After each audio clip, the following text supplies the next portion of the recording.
Hey folks, welcome to another episode of 5 to 15 with Musickers. I'm your host, Jason DeCristofaro, and I'm thrilled to be here with Andre Cholmondeley. It's very good to see you. Thank you so much for being here. Great to see you again, Jason, and thanks for having me. Yeah. Likewise, and we're actually here at Landmark in the Asheville music and culture scene. This is the Moog-Museum. I think I said that right. It's the Museum. It's the seat of the Bob Moog Foundation. Yeah, the Moog-Museum, and Bob's behind us. And real quick before we dive into this, because this ties into your work, Moog as an organization and Bob Moog, what is significant for our viewers who may not know Bob Moog? That's a great question, and I'll clarify. In your question, you raise a good point that my dear friends at the Bob Moog Foundation address a lot. So there's Moog Music Incorporated down the street, which is now In Music or whatever. Yeah. And then there's the Bob Moog Foundation, which is where we sit, and which was founded and run, she's the director, with a fantastic board of people and staff around her, is Michelle Moog-Husa, Bob's daughter. Yes. So it's two entities, they communicate, they do some stuff, but this is a nonprofit organization. People can go to bobmoogfoundation.com. Yeah. They do a lot of education and outreach. And you do some of that as well. So, yes, I've had so grateful for a long friendship with the BMF and with Michelle before she did this, I think. So what I've done is a bunch of consulting work. I used to work for Emerson, Lake and Palmer. Wow. Yeah. In what capacity? What was your role with I that? was guitar and bass tech for Greg Lake. Wow. So I worked for them, did their last gig ever. I worked for Greg Lake on his tours, his final tours. And I worked with Emerson Lake, Keith and Greg, for their final tour. And so one of the things Michelle has hired me for is to go through thousands of pictures of the famous ELP gig at the California Raceway Speedway in the 70s. Cool. Yeah, and catalog and exhaustively number things. So I've done some photo stuff for the foundation. I've done some other archival work with them, and sometimes I come in on some technical stuff. Just recently, they had a Moog Liberation, incredibly rare, amazing synth, and I came down and we took a look at it and tested it out. There's been a bunch of stuff over the years. Some of their community outreach. And since I'm a substitute teacher in Asheville, I've crossed paths with some of their outreach into the schools. So yeah, we just have some common goals. And yeah. That's amazing. Well, and what's cool about you is you're at the intersection of so many different disciplines, in terms of physics, electronics, music, education. We could have hours of conversation about all the things you've done in your career and continue to do. But I want to focus on, it's one small aspect of anything you do, but it's also a big part of what you do. You are a professional guitar tech. And when I tell people about the importance of guitar techs, especially on the road working with major touring artists, they're often like, oh, cool. And then they just kind of say, well, what does that actually entail? Yeah. You have been the guitar tech for the great jazz guitarist Pat Metheny for many years. So I'd love to hear just a little bit about how you got into that and what that job looks like. You actually just got back from a tour of Japan, I understand. That's right. Great question, and you're right. I'm into so many different things. It's like, pick something, Yeah. But they all combine and overlap. I'll say people can look at guitartour.net. That's my website, and it talks about a lot of my guitar tour work and life. And I've been with Pat almost 3 years now, and been his tech for over 2 years. And I've been so fortunate to tech for some of the pioneers in fusion and prog rock and different things like that, blues. With Pat, though, to specifically answer your question, what's it like working for someone like that? It's great. I consider it kind of my PhD job, and I've had a lot of university level jobs, you could say. But he is a perfectionist. He's a workaholic in a good way, in a healthy way. When you look at his 50 years of work and how much he's done, I really am starting to understand how it happened, because he's just nonstop. And he's always thinking about what's next year and what's the next record. And so I would say that's the first thing I would say. Just being general for a minute, you want to be a guitar tech, you want to be in technical world, tour support. You've got to be ready to be around someone with a lot of ideas. Yeah. So I think that's one of the biggest skills I've learned over the 20 years or so I've done it, you got to be able to soak up what a genius person is dealing with. And that's something a lot of people, you got to shut your mind off. You take notes a lot, you remember stuff. Pat might say, I wonder if we could do da-da-da-da, or if there's a way that there's a device. You better remember that. Yeah. And so I think that's one of the first big skills, be listening a lot. Yeah. Looking at details, or watching them a lot and saying, you know what, every time that happens, maybe I can solve that and change, so you're continually doing that. So I'd say that's a big one. Another big one is be on time, show up sober, and show up to really do the job you promised you would do. Right.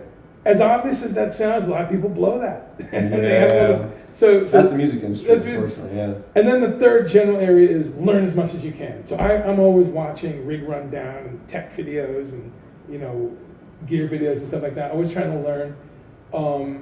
I think that's kind of some of the big chunks of things.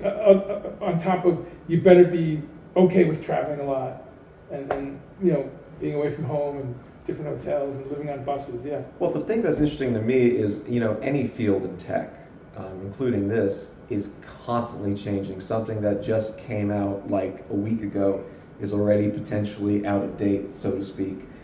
So it's stressful, I would imagine, in that sense, to constantly, it's exciting in one sense, of course, but you're also, as you mentioned, constantly learning, constantly watching videos and exploring different resources. What are some strategies you do to maintain the balance between doing the job that needs to be done in real time and thinking about all the things you talked about, like working with Pat, while also continuing to essentially be a researcher in these different upgrades and new trends in tech? No, that's a great question, and I'll pull the focus back again for a second and say I have so much gratitude for this career I've had, where I've lived my dream, because I grew up a gear nerd 40 years ago, reading these magazines, and that's my answer, is that I've been able to work for people like Al Di Meola, David Torn, Adrian Ballou, just to pick guitarists, who each had some pioneering stuff 40 years ago. They were all into weird technology and guitar synths, and so I kind of was following those guys then and reading their interviews and stuff. So that's the first part of the answer, I'd say. Read a lot of interviews, look at these articles, look up what your heroes use, kind of thing, and learn as much as you can. You also, to address something important you said, like it must be a little, I forget the exact word you used, but it's a little scary because new stuff comes out and I think the way to deal with that is try to make sure you got the basics. And so that you really, so for instance, in the case of this, learn how amplifiers work, learn the basics of an amplifier and the parts and pieces that are in it. And as those change over years, some things stay the same. In this day and age, learn MIDI. Yeah. What is MIDI? What's the basics of it? 40 years ago, what does that mean? Learn a little bit about the basics of the popular DAWs, like Ableton and Pro Tools and Reaper, whatever. And just try to get like an understanding of, okay, here are the big pieces. Here's how these things work. Right. Because you're never going to learn every little detail of Pro Tools or something. But really try to force yourself to get a basic understanding of the things you're going to need to work with. And then just realize that, new stuff's going to come out and you got to scramble and watch videos. And so I think what's great is I've lived in a time where you used to have to carry around a bunch of manuals and stuff.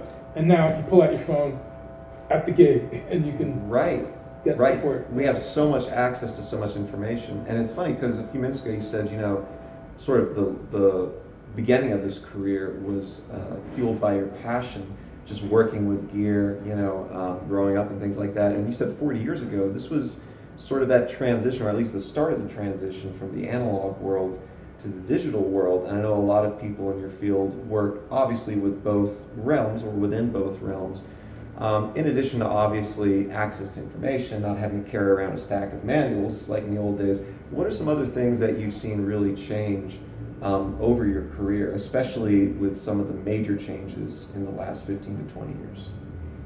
Well, the two big changes I can think of, and they're kind of related, is the absolute exponential plunge in price of something like a simple computer.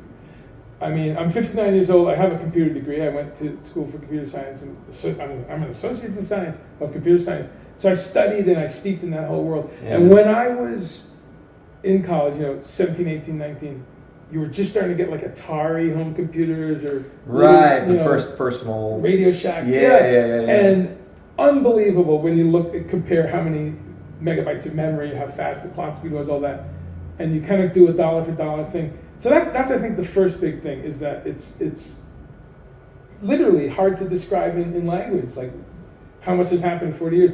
We can go to a pawn shop and get a $200 used computer that crushes, things from 10 years ago. I mean, that's economic and a technological paradigm shift. So that's the first part of the answer, I'd say. And so the access for musicians to build a home studio around a computer is unbelievable compared to 20 years ago, much less 40 years ago. And then the other thing that's changed is with that very same computer, not only can you set up a home studio, set up a website, market your music, do all that stuff, but you can learn stuff. Yeah. You can say, F sharp, mix Lydian, I need that in a new song. Boom, lessons, theory. So I think those are some of the big changes. The price dropping on all of these things, even instruments, yeah. That's an amazing thing. And to your point about access, there's like an equity aspect to it too, because people, regardless of their socioeconomic background or where they are geographically or other factors, can be making music and can be plugged in to the industry and not just their local scene, but on an international scale. So important, Jason. And you've hit on one of my absolute favorite topics, which is, I could probably put together a TED Talk on this, on the dissonance between how musicians are dealing with the modern world with streaming and how much we get paid and that whole argument of stuff. But I think one of the giant missing pieces in that is that people aren't putting into that math that, there's equity now. Every human on earth that wants to make some music, that's in a society that has electricity and you're not living in a hut, with no electricity sort of thing. But the vast majority of the world where people did not have access to making music just a couple decades ago. And so that's what we're really grappling with, is that the supply has become approaching infinite. Yeah. There's almost infinite music now. And I think that's the dissonance. We're trying to get back to this world where artists were paid XYZ when the supply was 1/trillionth of what it is. Yeah. And there isn't a commodity on earth that doesn't face difficulty if the supply, and that's it. Right. And I don't see anyone talking about that dissonance. Interesting. Where do you see it? I mean, clearly it's been moving in that direction for a while, but in the next, say, 5-10 years, do you see any new trends emerging within that? Anything that maybe we're not anticipating or that people aren't talking about? Or is it going to be more of kind of the same of what we've seen? Well, I think the wild card that's got to be involved, no matter what my answer is AI.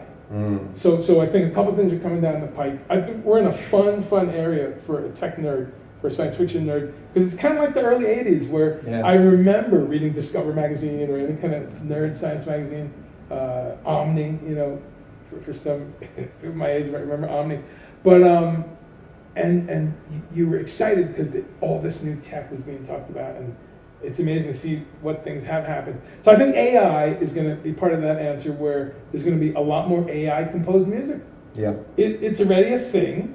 Yes. And I think there's going to be just like Muzak came along 50 years ago. That's right. Yeah. I think there's going to be a ton of AI music. It's just going to exist. A lot of us are going to hate on it, but it's what restaurants are going to use, and all because it's going to be a way to get around licensing and things like that. That's the supply-demand thing too. You just demand. said, And what I'm saying about that is there's nothing we could do about that. Yeah. If someone wants to come up with, hey, here's for $1 a year, you get all the AI music you want. What? It's a free market. People are going to do that. Yep. So I think that's going to affect us largely, because the whole arguing about how much we're paid suddenly falls off a cliff, because it really goes to zero in a lot of markets. Right. So I think AI is going to continue to be a part of recording systems and DAWs and all the stuff that we do use as musicians. And so I think AI is my general answer. Like, that's going to affect all this stuff. Absolutely. Well, it's been great having this chat. We could talk about everything under the sun related to so many different Always things. great to talk to you. Likewise, Yeah. likewise.